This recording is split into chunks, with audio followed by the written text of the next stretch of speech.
बिस्मिल्लाहिर्रहमानिर्रहीम। Dear viewers, अस्सलामु अलैकुम। आज के इस वीडियो में मुझसे एक सवाल अक्सर पूछा जाता था कि पीएमएस मिनिस्टेरियल कोटा से क्या मुराद है और पीएमएस मिनिस्टेरियल कोटा को किस तरह से हम देखते हैं और इसमें किस तरह की सीट्स आती हैं। तो आज के इस वीडियो में हम बात करेंगे कि पीएमएस मिनिस्टेरियल कोटा क्या होता है। तो सबसे पहले मैं आपको बताता चलूँ कि पीएमएस मिनिस्टेरियल कोटे का जो एग्ज़ाम होता है ये 5% सीट्स के ऊपर होता है और ये सरकारी मुलाजमों के लिए होता है कि यानी वो मुलाजम जो सरकारी सतह के ऊपर काम कर रहे हैं और उनकी हौसला अफजाई करने के लिए, उनको एक ऑफ़िसर का दर्जा देने के लिए उन्हीं में से लोगों का इम्तिहान कंडक्ट किया जाता है। वो मेल हो सकते हैं और वो फ़ीमेल हो सकते हैं, यानी सरकारी मुलाजम कोई भी प्रोविंशियल लेवल के ऊपर जो रेगुलर सरकारी मुलाजमत कर रहे हैं, ये उन्हीं में से इम्तिहान को लिया जाता है और फिर उन्हीं को ही ऑफ़िसर का एक दर्जा दे दिया जाता है।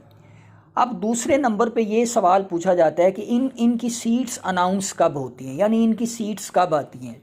तो डियर व्यूअर्स, ये याद रखें कि चूँकि ये कोई रेगुलर इम्तिहान नहीं होता, जिस तरह के रेगुलर पीएमएस का इम्तिहान होता है, ये पीएमएस एग्जेक्टिव नहीं होता है, इसलिए इसकी अनाउंसमेंट कोई ज़रूरी नहीं है, कोई इसका पक्का पता नहीं होता है कि इसकी सीट्स कब आती हैं।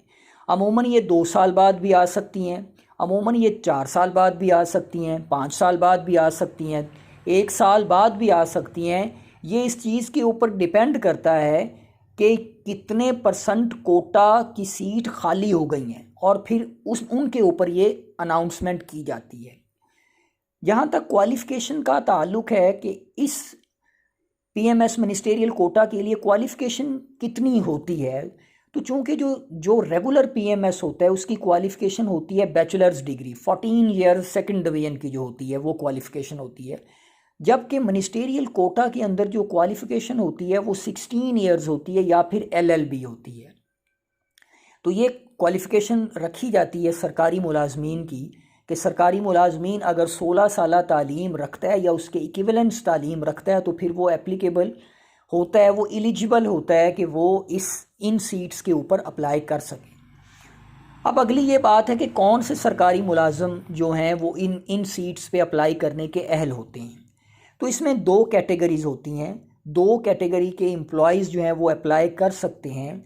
पहले तो ये है कि वो क्वालिफ़िकेशन के ऊपर पूरा उतरते हों, यानी उनकी 16 ईयर्स क्वालिफ़िकेशन होनी चाहिए या LLB होनी चाहिए।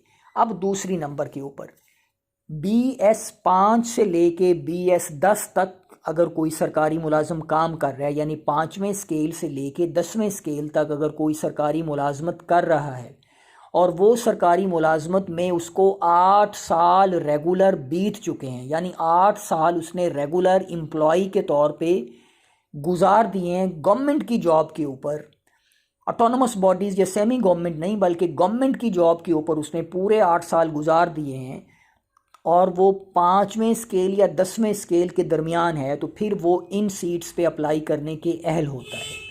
उसके बाद नेक्स्ट है कि अगर कोई सरकारी मुलाजम ने स्केल नंबर 11 से लेकर स्केल नंबर 16 तक, स्केल नंबर 11 से लेकर स्केल नंबर 16 तक अगर कोई सरकारी मुलाजम BS 11 से लेके BS 16 तक काम कर रहा है और उसको 5 साल रेगुलर मुलाजमत करते हुए हो चुके हैं, तो फिर वो इन कोटे की सीट्स के ऊपर एलिजिबल है कि वो अप्लाई कर सकते हैं।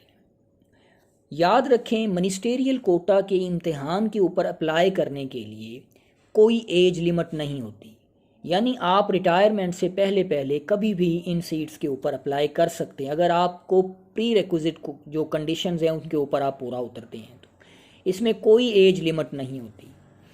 अब ये है कि अप्लाई कर दिया तो इसका इम्तिहान किस तरह से होता है। क्योंकि ये मिनिस्टेरियल कोटा है, ये एक रेगुलर पीएमएस नहीं होता, तो इसलिए इसका इम्तिहान भी बहुत शॉर्ट लिया जाता है। इसका जो इम्तिहान है वो बहुत ही शॉर्ट होता है, यानी आप ये समझें कि इसके 2 पेपर्स होते हैं। एक पेपर 1 घंटे का होता है और दूसरा पेपर भी 1 ही घंटे का होता है। एक पेपर जो 1 घंटे का होता है उसके 2 हिस्से होते हैं, एक उर्दू ऐसे लिखवाया जाता है और एक इंग्लिश का ऐसे लिखवाया जाता है। उर्दू ऐसे 25 नंबर का होता है, उसका टाइम 30 मिनट होता है। उसी पेपर के अंदर 30 मिनट का एक अंग्रेज़ी ऐसे लिखवाया जाता है जिसके नंबर भी 25 होते हैं। उसके बाद कुछ देर के लिए ब्रेक दी जाती है कैंडिडेट को, और उसके बाद जनरल नॉलेज का 100 नंबर का पेपर जो 2 घंटे के ऊपर मुश्तमिल होता है, अब उसका दौरानिया 90 मिनट कर दिया गया है, वो कैंडिडेट से सॉल्व करवाया जाता है। यानी इसमें कुल पेपर 2 घंटे के 2 ही लिए जाते हैं। अब इनकी तरतीब में पहले उर्दू और इंग्लिश का ऐसे हो सकता है या पहले जनरल नॉलेज का पेपर हो सकता है, ये डिपेंड करता है कि वो किस तरह से इसको लेते हैं। और दूसरी बात ये है कि ये जो 2 पेपर हैं ये एक ही दिन के अंदर कंडक्ट किए जाते हैं, एक ही दिन में, यानी ये पूरा इम्तिहान ले लिया जाता है। अब इम्तिहान के बाद जब बंदा इम्तिहान पास कर लेता है तो उसके बाद अगला मरहला होता है साइको इम्तिहान का, जो 100 नंबर का होता है। और साइको इम्तिहान के बाद अगला मरहला होता है 100 नंबर के इंटरव्यू का। यानी ये जो मिनिस्टेरियल कोटे का इम्तिहान है, ये कुल इम्तिहान 350 नंबरों का होता है। यानी कि 150 नंबरों का रिटन टेस्ट होता है और 200 नंबर का वाइवा वोस होता है। इम्तिहान को क्वालिफाई करने के लिए 40% नंबर चाहिए होते हैं रिटन एग्ज़ाम में। यानी कि 150 में से 40% नंबर आपको चाहिए होते हैं इम्तिहान पास करने के लिए, हर पेपर में अलग-अलग। और ओवरऑल आपको 150 नंबरों में से 75 नंबर लेने होते हैं रिटन इम्तिहान में। यानी 25 + 25 में आपको 40% हर किसी में लेने होते हैं। यानी उर्दू ऐसे में भी आपको 40%, इंग्लिश ऐसे में भी आपको 40% नंबर हासिल करने होते हैं, और जो जनरल नॉलेज होता है उसमें भी आपको 40% नंबर हासिल करने होते हैं। लेकिन इन सब को मिला के आपको ओवरऑल 50% नंबर हासिल करने होते हैं, तो फिर आपका रिटन टेस्ट क्वालिफाई होगा। इसी तरह जो वाइवा वोस है, जो साइको और इंटरव्यू है 200 नंबर का, इसमें 50% नंबर हासिल करने होते हैं। यानी कि आपको 200 नंबरों में से 100 नंबर हासिल करने होते हैं मेरिट में फॉल करने के लिए। यानी कि वाइवे में 50% नंबर और इम्तिहान में हर किसी में अलग अलग 40% नंबर हासिल करने होते हैं, और ओवरऑल 50% नंबर हासिल करने होते हैं रिटन में आपको क्वालिफाई करने के लिए। अब इसके बाद इसकी ट्रेनिंग का कोई दौरानिया ख़ास नहीं है कि कितनी ट्रेनिंग इनको दी जाती है। एक बात आप याद रखें कि पीएमएस मिनिस्टेरियल कोटे के अंदर जो लोग सेलेक्ट होते हैं वो नो डाउट एक मिनिस्टेरियल कोटा या एक छोटी सीटों से 17 स्केल पे तो चले जाते हैं, लेकिन वो प्रिविलेजेस और वो बेनिफिट और वो प्रेस्टीज नहीं हासिल कर पाते जो पीएमएस रेगुलर के ऑफिसर्स करते हैं। और उनका जो प्रमोशन स्लॉट है पीएमएस मिनिस्टेरियल कोटे का, उसका लाइनअप भी डिफरेंट होता है एज़ कंपेयर टू रेगुलर जो पीएमएस के ऑफिसर्स होते हैं।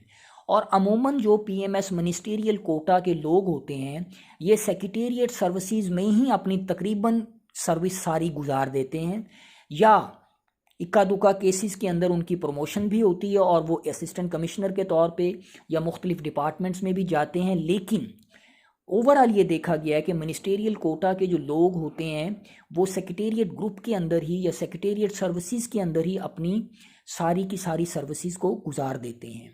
अब आज की इस वीडियो का बुनियादी मकसद ये था कि उन सरकारी मुलाजमीन को ये अवेयरनेस देनी कि वो पीएमएस मिनिस्टेरियल कोटा में किस तरह से अपेयर हो सकते हैं और ये किस तरह का कोटा होता है और इसके बाद किस तरह की उनको जॉब्स ऑफ़र की जाती हैं। नो डाउट कि ये जो पीएमएस मिनिस्टेरियल कोटा के बाद लोग एलोकेट होते हैं उनको दर्जा तो पीएमएस ऑफिसर्स का ही दिया जाता है, बट वो एक डेजिग्नेटेड पोस्ट्स का जो होता है वो दर्जा होता है, लेकिन उनको वो प्रेस्टीज और वो प्रिविलेजेस नहीं दिए जाते जो एक रेगुलर पीएमएस को दिए जाते हैं, और उनको वो एलोकेशंस नहीं अमूमन की जाती हैं। मैं ये नहीं कहता हूँ कि ये उन एलोकेशंस पे फिट नहीं होते हैं, लेकिन अमूमन क्योंकि पीएमएस रेगुलर के ऑफिसर्स मौजूद होते हैं तो इस वजह से इन जो मिनिस्टेरियल कोटा के ऑफिसर्स होते हैं इनको वो की पोस्ट्स नहीं दी जाती हैं जो पीएमएस रेगुलर के लोगों को दी जाती हैं, या जो पोस्ट सीएसएस जो लोग होते हैं उनको दी जाती हैं। तो आज की इस वीडियो का बुनियादी मकसद ये था कि पीएमएस मिनिस्टेरियल कोटा के बारे में बताना कि उनकी क्या क्वालिफ़िकेशन होती हैं, सीट्स कब अनाउंस होती हैं, पेपर्स क्राइटेरिया क्या होता है, और हाँ इसमें ये है कि ऐसे को किस तरह से लिखा जाता है, ये एक अलग से मैं इस पे वीडियो बनाऊंगा। हाँ, जनरल नॉलेज के ऊपर मैंने ये वीडियो बनाई हुई है कि जनरल नॉलेज के पेपर को किस तरह से क्रैक करते हैं, किस तरह से अटैम्प्ट करते हैं, उसका मैं लिंक जो है ना वो डिस्क्रिप्शन में दे दूंगा, आप उसको देख सकते हैं। और एक बात कि इसकी जो पिछली रिक्रूटमेंट के लिए जो ऐड आई थी पब्लिक सर्विस कमीशन के मिनिस्ट्रियल कोटा के लिए, वो भी मैं इस वीडियो में शामिल कर दूंगा। ये ऐड पिछले कुछ अरसे के अंदर आई है, उसके पहले एक दफ़ा 2016 में आई थी जिसमें जस्ट एक ही सीट थी। 2016 से पहले एक दफ़ा एक ऐड आया था 2-4 साल पहले। 2016 से पहले 4 साल या 3 साल या 5 साल पहले आया था, उसमें 40 के करीब सीट्स थी मिनिस्ट्रियल कोटा की। तो ये डिपेंड करता है कि कितनी सीट्स मिनिस्ट्रियल कोटा में बनती हैं, और मिनिस्ट्रियल कोटा की जो प्रमोशन लाइनअप है वो भी इन्हीं के अंदर होता है। पीएमएस रेगुलर का अपने अंदर प्रमोशन होता है और इनका एक अलहदा से तरीक़ाकार होता है। आपके जहन में कोई सवाल हो पीएमएस मिनिस्ट्रियल कोटा के बारे में तो आप मेरे से कमेंट सेक्शन में पूछ सकते हैं। उम्मीद करता हूं कि ये वीडियो आपको पसंद आई होगी। अगर वीडियो पसंद आए लाइक करें, शेयर करें, और चैनल पर नए हैं तो ज़रूर सब्सक्राइब करें।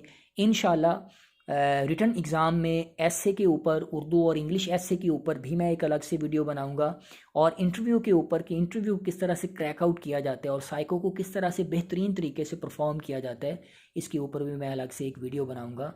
Thank you very much.